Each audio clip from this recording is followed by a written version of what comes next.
Justin Dorazio with 94 WIP. My guest today is the recipient of ESPN's Match of the Year in back-to-back years, 2023 versus Kenny Omega and 2024 versus Bryan Danielson. He is Sports Illustrated's number 5 of the top 10 wrestlers in both 2022 and 2023. He is the aerial assassin. He is AEW Star Will Osprey. Will, thank you so much for being here. And how are you finding Philly so far? Mate, it's lovely. For the first time in my life, I had a Philly cheesesteak. Really? Yeah, man.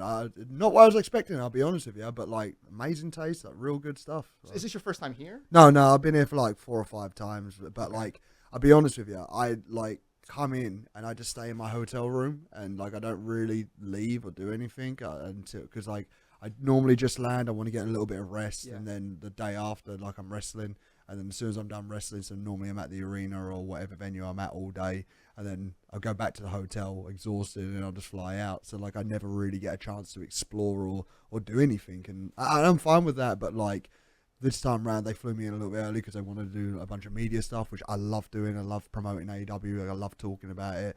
But I just got round and he said, "Let's go get a Philly cheesesteak." I was like, "Yes, son. Let's go get a Philly cheesesteak." Where'd you go? At the market, then Reading Terminal Market. Yeah. Awesome. So they have a ton of options there. Mate, there's a lot in there. It's overwhelming, nearly, but yeah, a little bit. I mean, there's cheesesteaks, there's ice cream, there's deli meats, there's everything. He wanted to show me some donuts as well, but I was like, mate, I cannot eat any more food. They said you had a lot of willpower. You were looking at the tasty cakes out there. Mate, I'm trying my hardest right now. I can't even joke. Like I'm doing my best to actually be more of an athlete than an artist, eh? So you haven't had a match for AEW in Philly before, but have you wrestled in Philly before? Yeah, I've done the old ECW arena a fair few times. Like I've done some stuff with Ring of Honor over here. I've done some stuff with New Japan Strong over here. I'm sure I've done an indie over here. I'm just not entirely sure which one, but like Philly's always been like a laugh, eh? Everyone's like super passionate. Everyone just like enjoys pro wrestling over here. It's like got such a great history, great fan base. For the first time, AEW's going to be doing a pay-per-view over here, and I just think, like the lineage and the history that becomes with like Philadelphia wrestling fans, it's only fair that AEW does a pay-per-view over here. Do you know what I mean? Yeah, I'm so excited for Dynasty on Sunday. I remember you guys came here for Dynamite 2 years ago now, and all my friends and I thought this has to be seeing if a pay-per-view would do well here. I mean, it was sold out. It was awesome. Okada was here before he actually signed with AEW, but he was here to wrestle Bryan in a tag match, which was a ton of fun. I'm so happy that you guys finally made it out here for a pay-per-view. Yeah, man. And it's going to be a good one with Swerve and Mox in the main event. That's going to be a huge one going, like Tony Storm and Megan Bayne. I'm fascinated with the women right now. So, like, it's got, like, a real good card going in, and now everyone's going for the Owen Hart Tournament Cup. So I think the excitement's ready, and everyone's, like, gunning now for All In as well. Yeah, I definitely want to talk about the Owen Hart Tournament. But before we do that, I don't usually have the chance to nerd out with anybody at work here because we're a sports radio station, but I'm really excited to talk to you about Assassin's Creed. Yeah, buddy. Obviously, you based a lot of your persona on the Assassin's Creed franchise, the games. Tell me a little bit about your history with those games and like the Hidden Blade. So my history with it was like when I first started wrestling training, my coach Greg Burridge was just like, you need something to now, like you can do all the moves, you can do all that, but you need something that connects with the audience. You need something that people can, because he always says you have 6 seconds to get a crowd's attention, because we've all got like TikTok brain these days, and like we're not really focusing, right? We've got 6 seconds. So then I thought, like, the moment you walk through the curtain, I want people to understand what I'm going through. At first, I came up with a boy band idea about being I get 3 other lads and we'd be like Backstreet Boys, and we do like some dancing. And Greg went, "We are not doing Backstreet Boys. You're too good." So unfortunately, I had to no. But I really started enjoying playing the Assassin's Creed games. I can't remember who put me over to it, but like I played Revelations, which was like the 3rd installment of the game, technically 4th. But in reality wise, it was like the 3rd game, right? And it was the perfect game for me because there was like a backstory attached to it. There was like Altair was like in there as well. Yeah, it wrapped around the first game. Yeah, so then that way I was like, oh, there's a first game. So then I went back and played the first, then played the second, then played Brotherhood, and then like, so then I was like infatuated with the game. So I was just like, oh, okay, I get it now. I understand, and I love the parkour. I kind of like associate myself with it, and Ezio was just like such a G. Like he was such a cool character to play with, the accent, the mannerisms, just the aura surrounding Yeah. the guy was just like fascinating to me.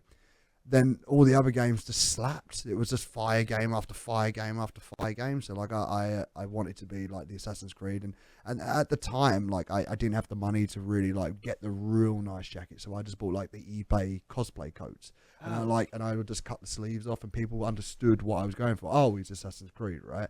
So that's what I kind of went with, and it's just stuck with me my entire career. I tried to get away from it like when I was on the indies because I wanted like more rougher. But it always came back to me because I had this like amazing tie to the game. So you were using the cosplay jackets as your entrance gear? Yeah. Back in like Progress and Rev Pro, like that's what I would wear. That's so cool. I remember like getting like the cosplay, like Hidden Blade and everything as a kid and just being like so excited. But you were actually like putting that towards your career, putting that towards your future. That is so cool. Yeah, and the thing is for me is like I never would have imagined that it would come full circle. So then like it was my last match at the Tokyo Dome for New Japan. My boy Farbod, who's like one of my guys, he connects with everybody, he just knows everybody. He hooked up like Assassin's Creed, and they was just kind of like, oh, we can use this and use that, and then it was like you can use the Assassin's Creed Syndicate song. Yeah. So we done like a Jack the Ripper style entrance, and it got mad views, like it got crazy views on them. And then they were like, there's something to this, and then with the game Shadows coming out, it was like the perfect tie-in because of the Japan history and then my history with Japan and my history with the game. We just tied it all together, and then there was just, it's just taken off. It's just been such a beautiful relationship since then. And that's how obviously at All In last year at Wembley Stadium, you were able to have that amazing Assassin's Creed Shadows entrance. I could not believe how lucky I was. It was Your just the gear was moment. so sick. Because like he said, what do you want from this? Like, and I said, if I'm being an assassin, I want Ezio to like put me in there. And I said, like, I don't know what it would cost. I don't know how it would do it.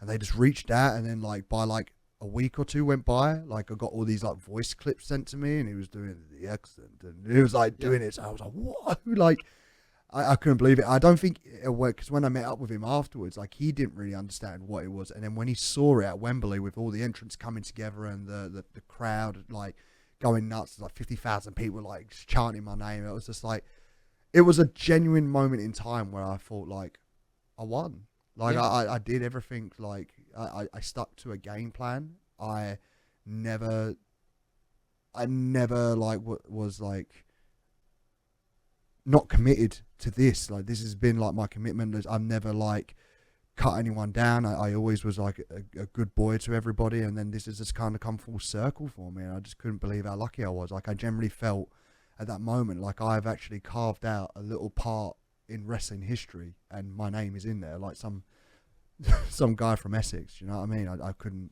believe how lucky I was. So what was it like to meet the voice of Ezio, mate? Roger Craig Smith. Crazy, because I'll be honest with you, I didn't think I would fanboy it as much as I did, because like I'm not really that much of a person where they go like, oh, do you want to meet him? I was just kind of like, oh yeah, okay. But then when it like came to it, and he was in that room, and I saw him on the TV, I was like, oh my god, like this is the guy that actually like made my career in a weird way. Like that, the voice and the character, like he actually made me.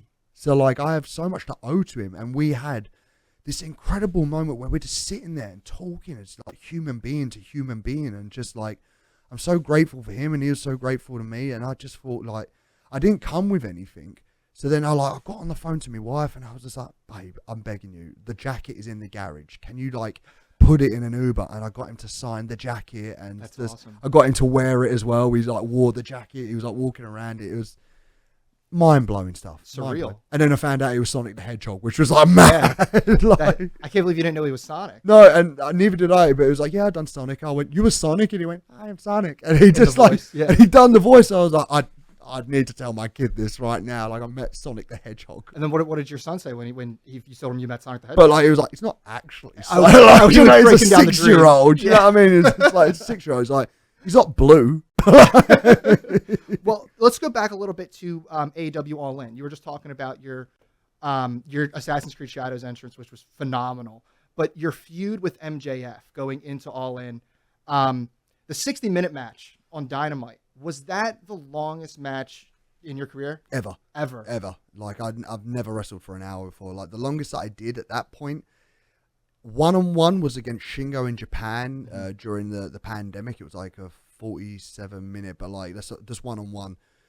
I've wrestled for an hour in New Japan, but like it was there was like flipping 10 of us, so like we could all share the times and stuff like that.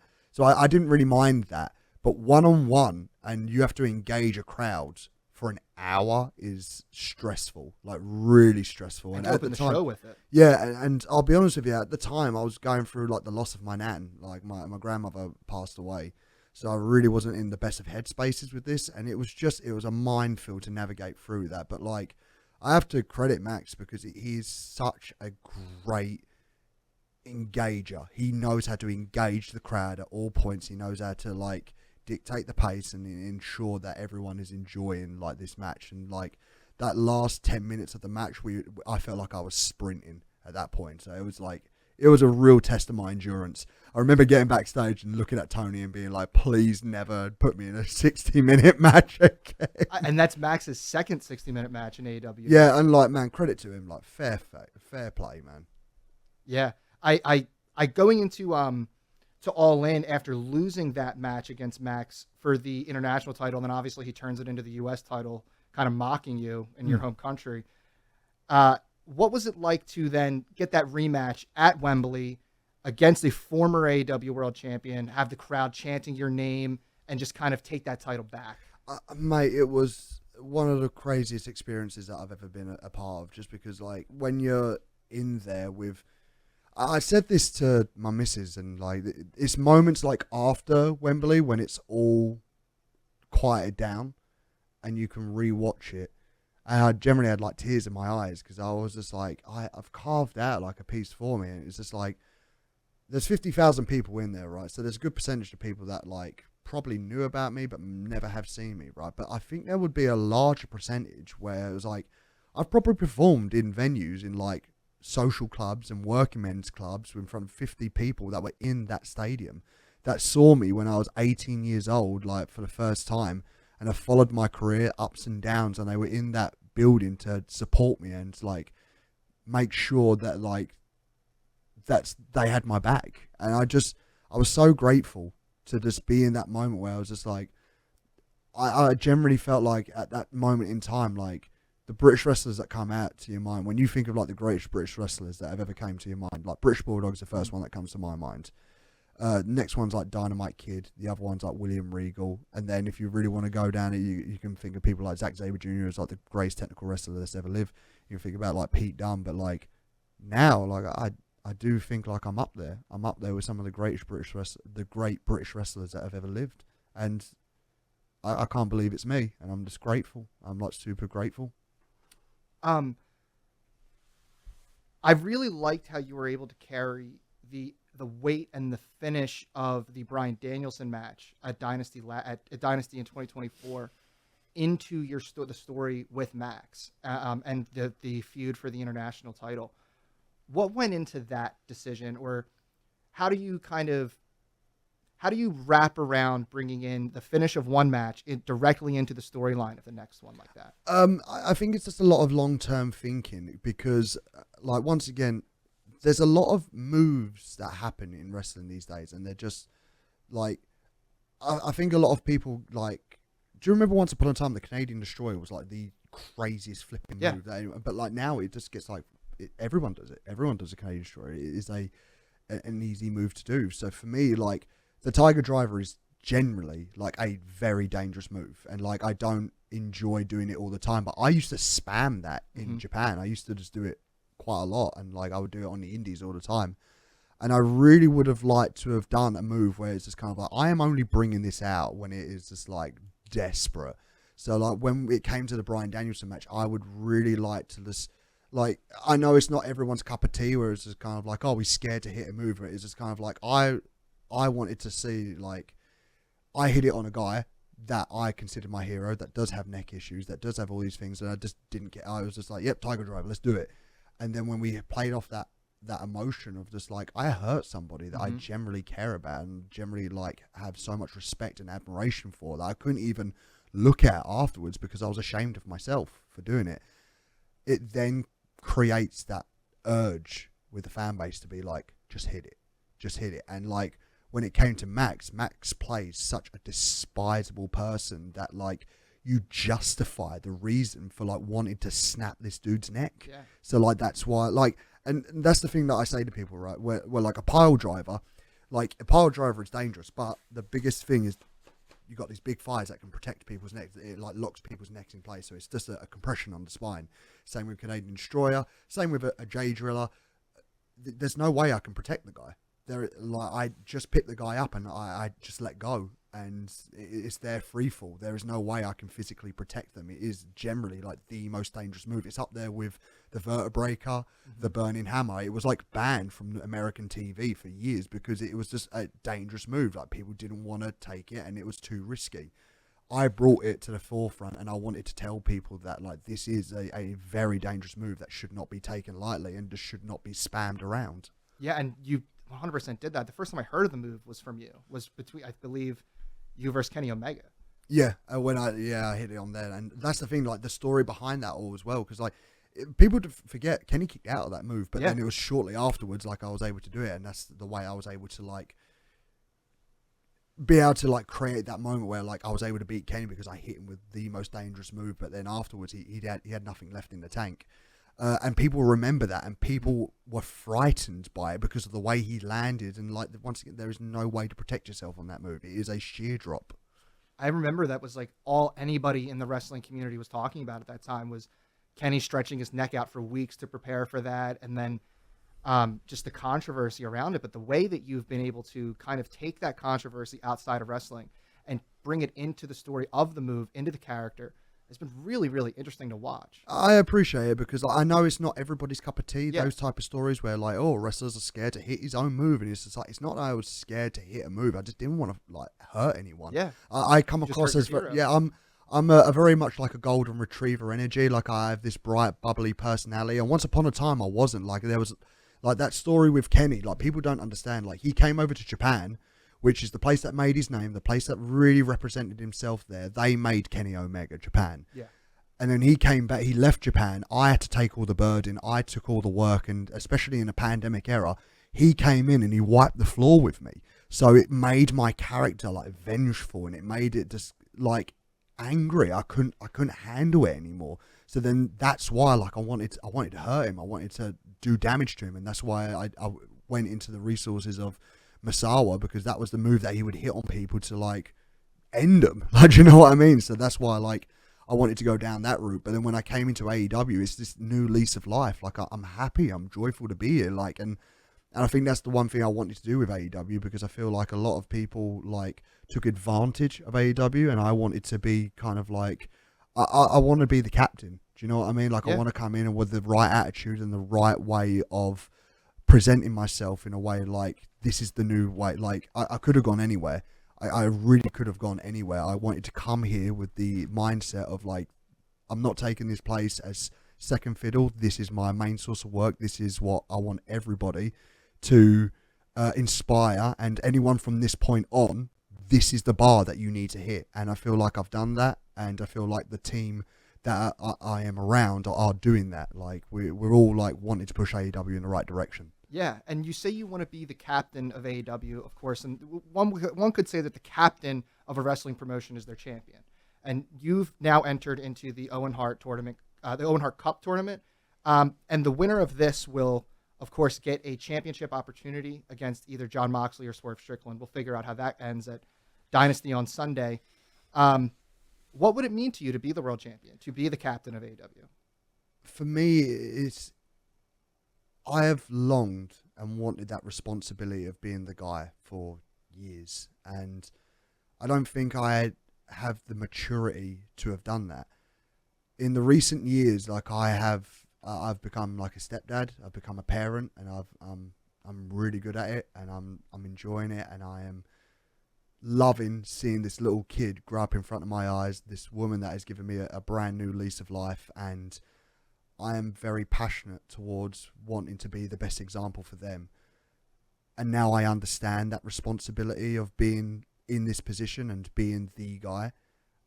For me now, it's now like I feel the crowd are white hot with me.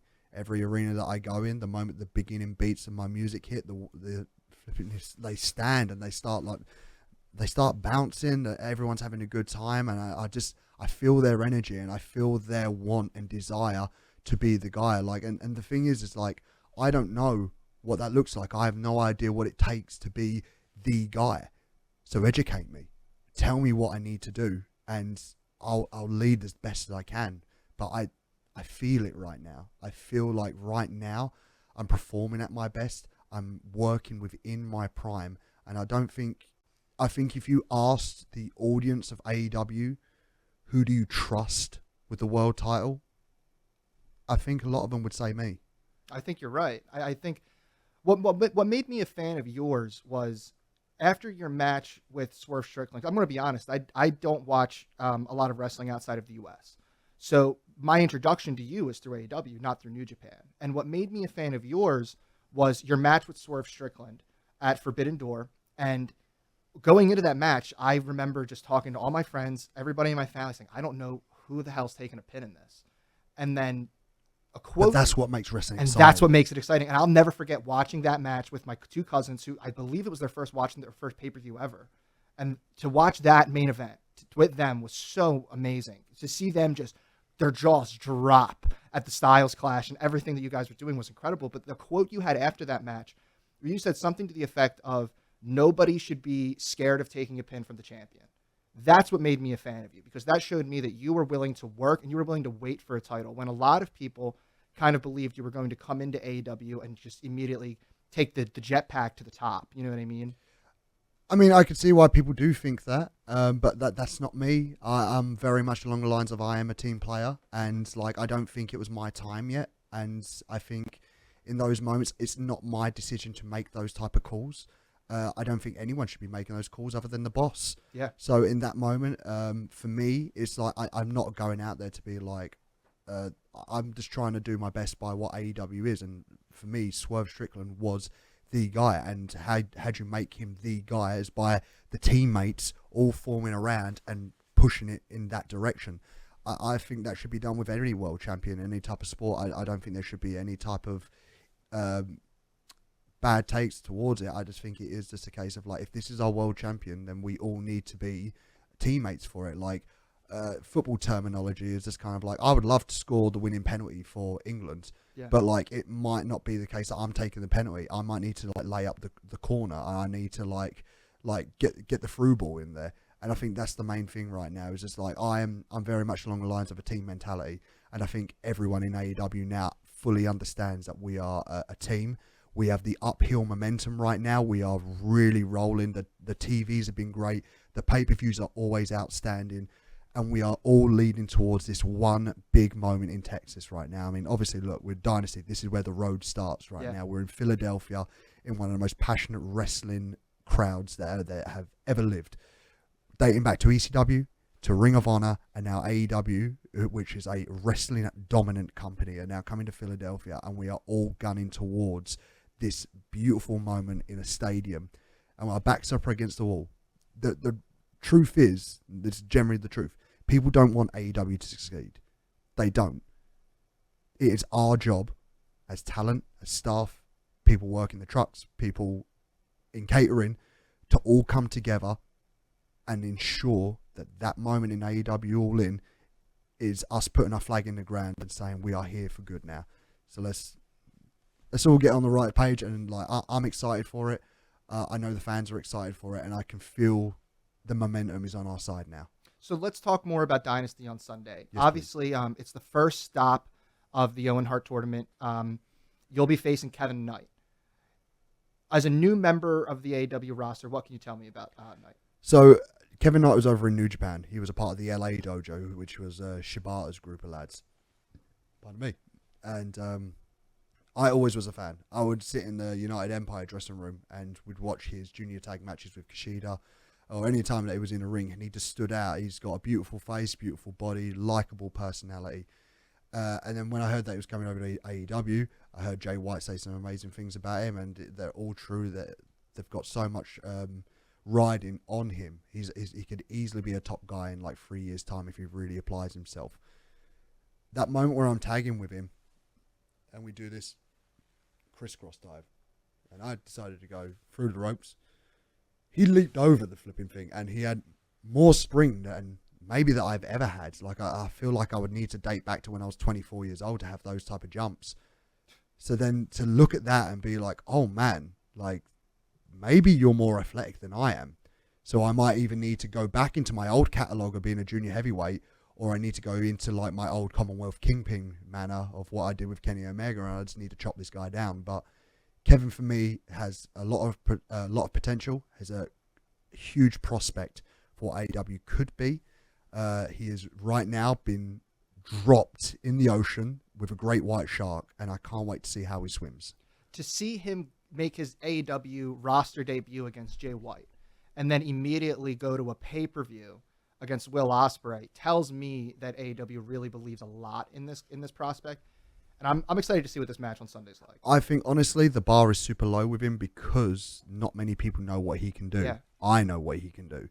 So I feel like because that bar is so low and the expectation is going to be like here, we're going to top it. And I think by the end of that night, everyone's going to be going, this kid has got something incredible. Awesome.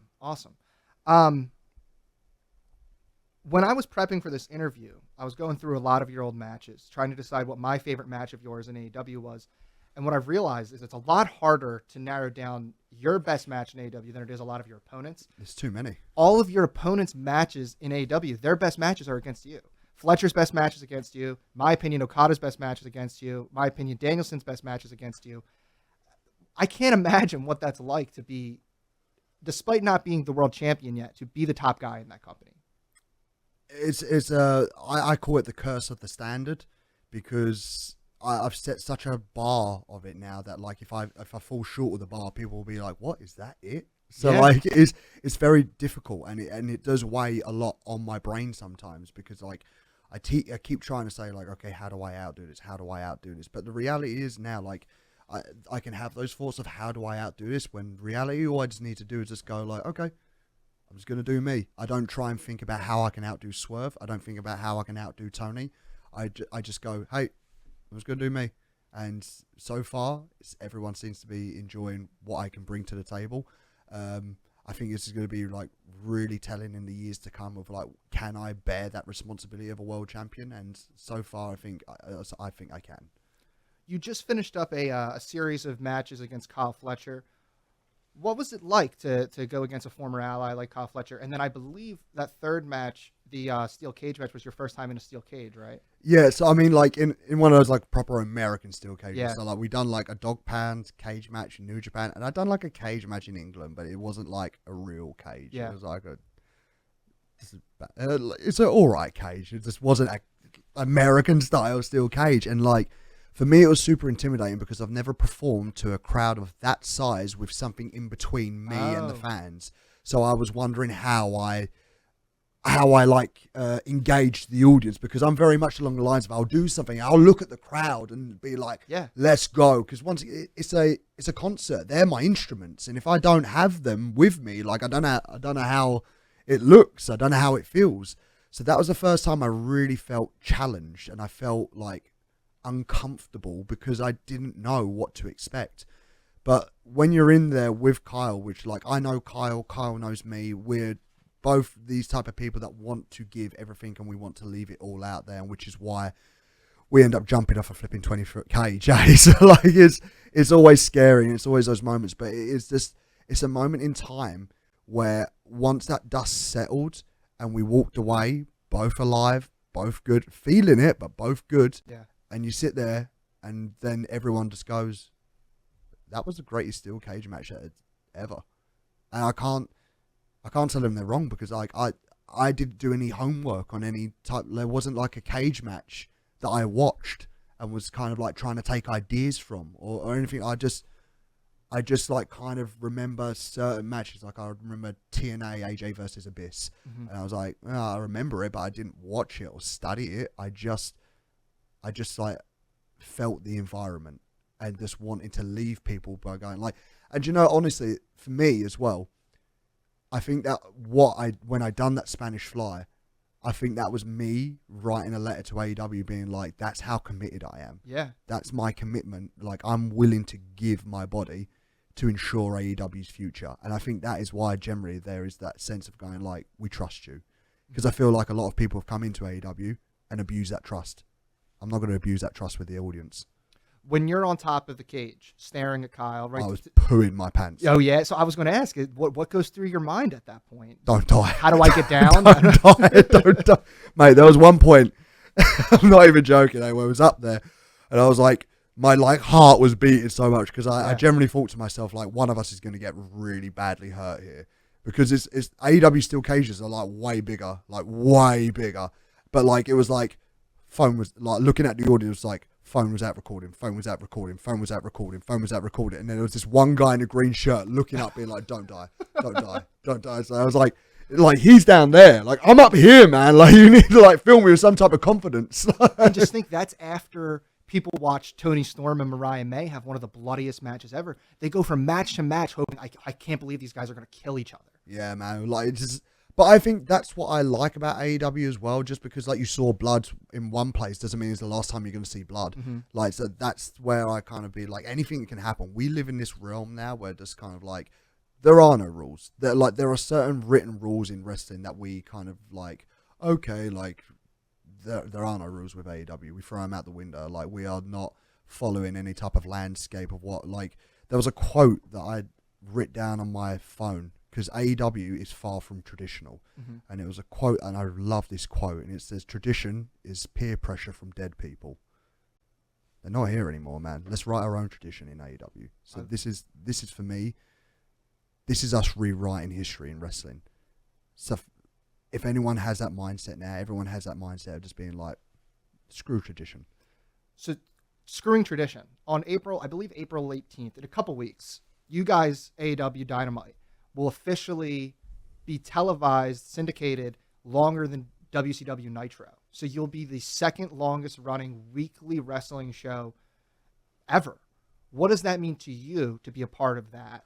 And kind of, like you said, like resetting tradition. I hold that with pride, because once again, like, that was such a crazy moment in wrestling where, like, so many people long for that era to come back. Yeah. Long for, like, that era of just kind of like, oh, what's going to happen? And it's just kind of like, and for years it was just one company, and now we're just like, there's two again. Like, could you imagine if there was 3, 4, 5? Like, could you imagine, like, the landscape would be like dramatically different. But like, the fact is like, I fly that flag for AEW, and I'm proud of that.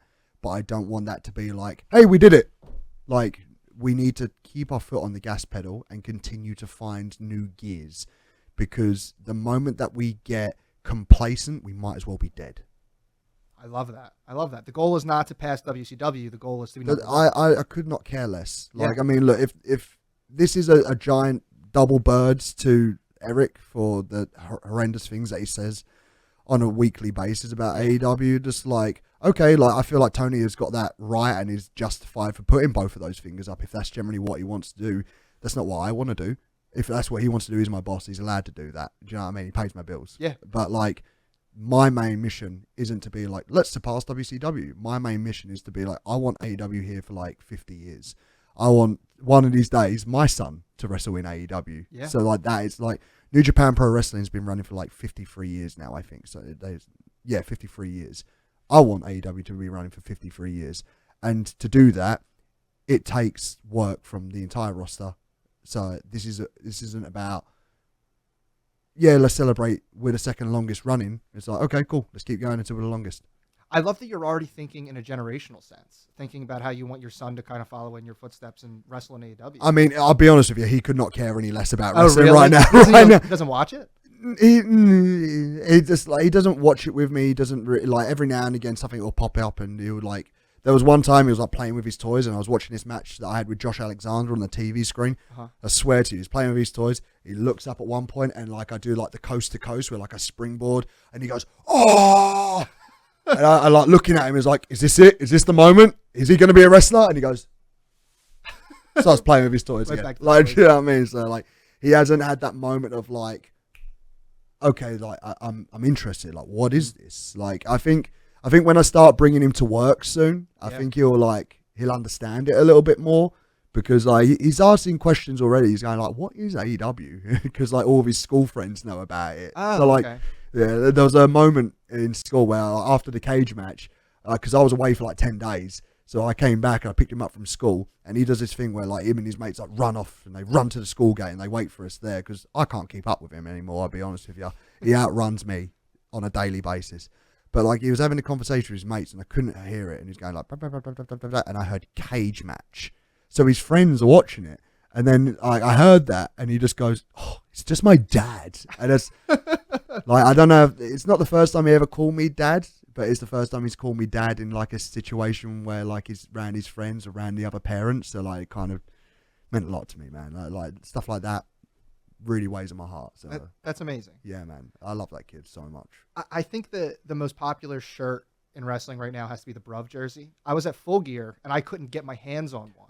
So from now on, we are not this one, but I think Double or Nothing and all the other pay-per-views, we are going to find like the local team's colours, and we're going to copy it. So then like there's going to be individual Bruv jerseys, and like they're going to have their own colour scheme. So like I'm really excited for that. Are you doing that for like the Only the pay-per-views, I think. for the pay-per-view cities, but for the American football teams or like the clubs of because like we do have a soccer team here.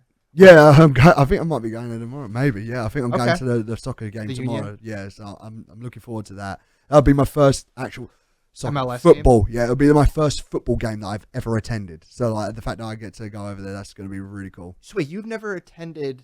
I've never attended a football game in my life. Even in England? No, never.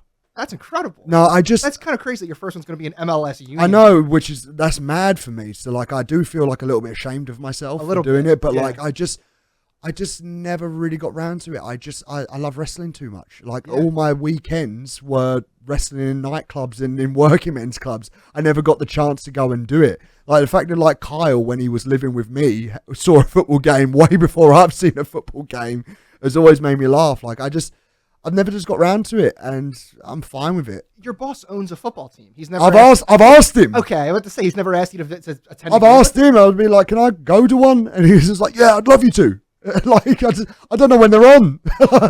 So real quick, so there won't be themed Bruv jerseys at this pay-per-view. Not this one, but I think all the pay-per-views ones that we're doing from now on, they're going to be doing that, and I'm really some of the concepts that they've sent me are really, really cool. I love them. You got to come back to Philly for another pay-per-view because I need an Eagles themed. Yeah, like someone said that about like the Eagles over here. So I think it's like black, green, and silver. Black and green, yeah. Yeah, black, green, and silver. I think the colors are. So we'll be definitely doing that. That's going to be awesome. The term dream match is thrown around a lot in AEW, usually with your name on one half of it. Are there any dream matches that you haven't had the chance to have yet in AEW? The one thing that I've been trying to do right now is like AJ Styles is my. That would be so awesome. I mean, look, like, I doubt it will happen. I very, very, very much doubt it happen. But there's always hope, right? But like my career path is kind of following in his footsteps and ideology of what wrestling looks like. So I would love to find his shadows, and I've wrestled Christopher Daniels, I've wrestled Pete Williams, I've wrestled all those like TNA guys. Comes Chris Sabin.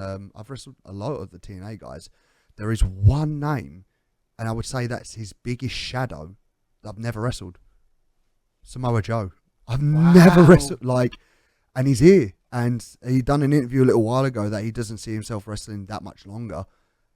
I would really love that's something that I've always wanted to do. And I feel like that's something that would be really like a real clash of styles. Yeah. So that's something that excites me. But like, I don't want it to just be like a random match. I want build because I want to be tested on the microphone. I want my physicality tested, more importantly. And I just want to see what it looks like because I have no idea what it looks like. Yeah. And I mean, if you're able to win the Owen Hart tournament, go on to All In and become the new AEW champion, there is no doubt in my mind that former Joe would AEW, be coming for me, mate. Former champion Samoa Joe is going to be knocking on your door. Gun me down, boss man. Yeah. I'm ready for you. I'm ready. That'll be awesome. Got a couple more questions for you, I believe. Sure. Bryan Danielson. I want to talk about Bryan Danielson.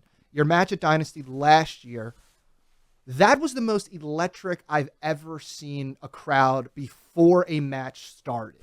I've never seen anything like that.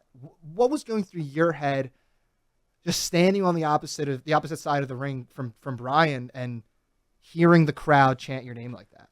I've said this in a few interviews, but sometimes it doesn't get picked up on.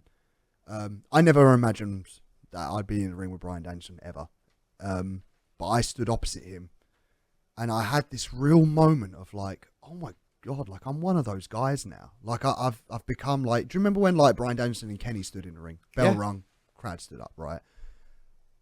That happens sometimes, like when AJ Styles faced Prince Devitt at WWE, right? Like those moments where I was like, damn, like I never thought I'd ever see this. It's like Bullet Club Leader versus Bullet Club Leader, like Bryan Danielson versus Kenny Omega, and it's like I never imagined like I'd ever be one of those guys. And then here I was standing there, and they were going, holy shit, like, and I stood there, and he's smiling, and I just looked at him, and I just had to say it at that moment. I just had to, because I'm not going to get the chance to say it afterwards. I just looked at him and said, sir, this is going to be a pleasure. And then I just stood back. And then the moment that bell rung, I just like, I felt the energy in the room, and I just wanted it to be like, all right, the World Cup final starts right now, man. Like this is it. This is my penalty for the World Cup. To have that match not even be a main event of a pay-per-view, to me shows how strong the AEW roster is, right? That you guys are able to have banger after banger after banger, and that's not even the main event. Yeah. And the main event that night, which by the way was Swerve Strickland versus Samoa Joe, was awesome. Yeah, I think like a lot of people when that match happened were like, please don't let me go on after it. Please don't let me go on after it. Yeah. It's just like, but I find that super complimentary that everyone is just like scared to follow me. But it's just kind of like, I believe in all the roster to be like, no, you can follow me. Like anyone can follow me. You've got to go for it. Like, do you know I wanted to sidetrack quickly. Like one of the greatest matches where I was kind of like, when me and Kenny faced Kyle and Takeshita at Australia. Yes. I was like, Tony and Mariah are going to knock this out of the park, and I can just feel it in the air. I was just like, that's like solid proof that is just kind of like, if you believe in the story that you guys are told, you believe in your abilities, and you believe like two women going out there and smashing it out of the park, it's just like this. It's no different. But like Bryan for me was just, I just never thought I'd ever get this opportunity. Like I watched you retire. I cried, dude. Like when you retired, I cried. And when he came back, it was like, well, they're going to be the only place that are going to be like physically able to treat him if anything did go wrong, or if it like they're the only place that can clear him, so they're probably the only place that can treat him. And when he came to AEW, I was like, there's hope. And when it's finally here and it's in front of you, you just, I don't know, you can't really put into words like what's going on in front. I was just like, damn, I'm in the ring with a guy that I never would have imagined that this. Yeah. And I finally felt like I'm on that level now. I'm on that level now where like I can safely say like I'm one of the best in the world, and I hold that with great pride and great honor. People talk a lot about wrestling soulmates when we think about like Bret Hart and Shawn Michaels. Do you think that you've found your wrestling soulmate yet? Because you've had so many amazing opponents. It's kind of hard for me to pick one. Like I think of Kenny, I think of Okada. It's hard for me to find one opponent that is your soulmate, or Fletcher even recently. I mean, yeah, like I think Fletcher might be one as well. Shingo might be one as well. Shingo Takagi taught me so much in Japan, where like we had so many incredible series of matches. Like I generally think that. I couldn't say Kenny is my soulmate because we've only done 2 matches. Well, we've done 3, but like realistically we've done 2. Yeah. Like, so I couldn't honestly tell you, but I would say Okada and Kyle are probably my closest soulmates of pro wrestling. I feel like Kyle Fletcher is someone that wasn't on a lot of people's radars until your feud, and ever since then is someone I'm always keeping tabs on. I think a lot of things that I want a lot of people to look at what Kyle has done, because like if there's this whole like notion of just like that people hate losing, right? Yeah. Kyle was brought in as a tag team wrestler, part of Aussie Open, which was, by the way, one of the greatest tag teams of this era. Unfortunately, Davis got hurt, and Kyle just was given loss after loss after loss. But basically, all they were just doing is going like, "We see something in you. We see something in you. We see something in you." And one of these days, you're going to get a nugget. Yeah. Right? You're going to get a crack of an opening, and it's down to you whether if you want to rip that door open or not. A lot of people would just be like, if it's there, it's there. I give Kyle credit where credit's due. He's ripped that door open. He's walked through, and he's changed his body. He's got full commitment in it, and I really do hope people look at the transformation. He's inspired me to like try and get myself in better shape as well. Like I've cut out a lot of a lot of junk food recently, and I'm like in the best shape I've been in for a long time. But he's inspired me to like get into like a better shape, and like I commend him, and I think a lot of people now look at him and go, we can see this guy's a world champion in a few years. So I feel like I hope a lot of people take inspiration behind that. But I will say it though, like I do miss seeing Aussie Open. So like I hope Kyle does his thing. I know Davis has got injured recently, but it'll only be like a short injury. He'll be back soon. I hope Davis gets a whole run in because he's now got this really cool like Stan Hansen, Steve Williams, Dr. Death look about him. Mm-hmm. So I hope they go off on their separate journeys, but I hope one day Aussie Open does come back. One last thing I wanted to ask you about Dynasty on Sunday. Obviously, the main event, Swerve Strickland versus Jon Moxley for the AEW World Championship. The winner of that obviously will go to All In and face whoever wins the Owen Hart tournament. Let's say that's you. Who do you think? Let me rephrase that. What's the difference between facing Jon Moxley, the most decorated champion in AEW history, versus Swerve Strickland in the main event at All In? What would be the difference between those two matches? Okay, so the difference would be is that I feel like I need to get my win back with Swerve because that was one of the greatest matches. I honestly think a lot of people would say that's 1A versus 1B, and we needed to find out which one was, and Swerve took number 1. I'd love to get that win back, but I do feel like myself and Swerve are like the new pillars of AEW. Like, I think we are the new... Yeah, I would actually say the new pillars of AEW, the new top guys.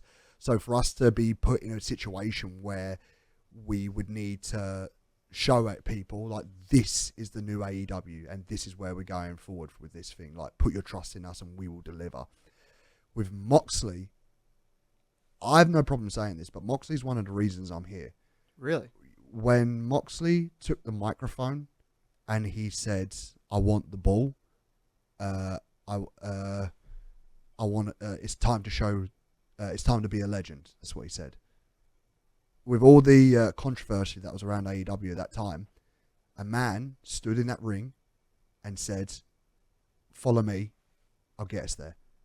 And I think that should be commended. I think a lot of people need to look at Moxley and thank him for all the work that he's done.